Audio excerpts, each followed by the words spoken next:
Okay, so this is the recap from last night's study.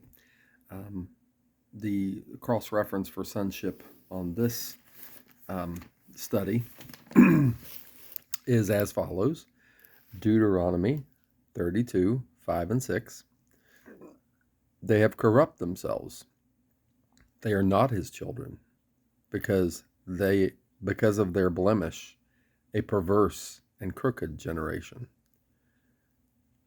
Do you thus deal with the Lord, O foolish and unwise people?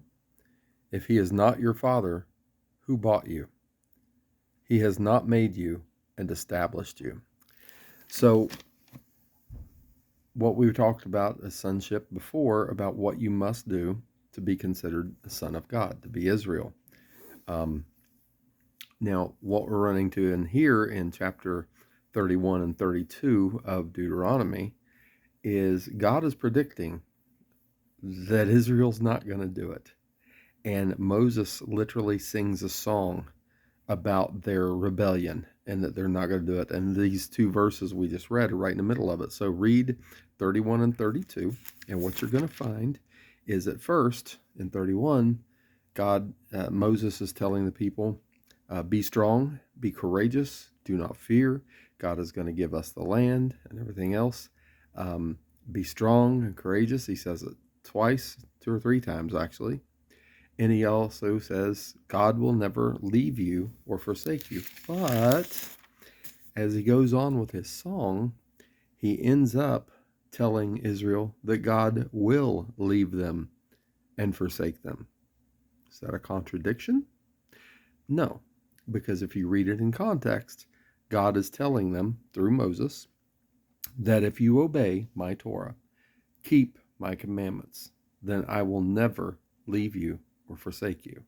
And then in Moses' song, it says that Israel will turn, Israel will join with the worship of the gods of other nations, and they will fall away. And God says, I will leave them and forsake them. So in my life, personally, I can't speak to anyone else's, but I have found in those times where I'm not in my word the way I should be, I wasn't living the way I should be, and I felt very far away from God. So if you're feeling very far away from God, it might be a good time to check yourself and see where you are, because Jehovah God stays on the same path. He's given us instruction, right there it is, on how to walk that path with him. Now, we can choose a different path, but when we do that, we're doing this.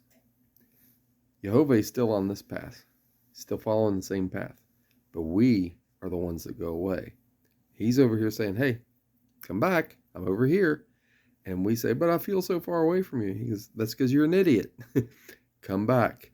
And that's basically what this study was about this week. All right. So there's your recap for last night. All right. Shabbat Shalom.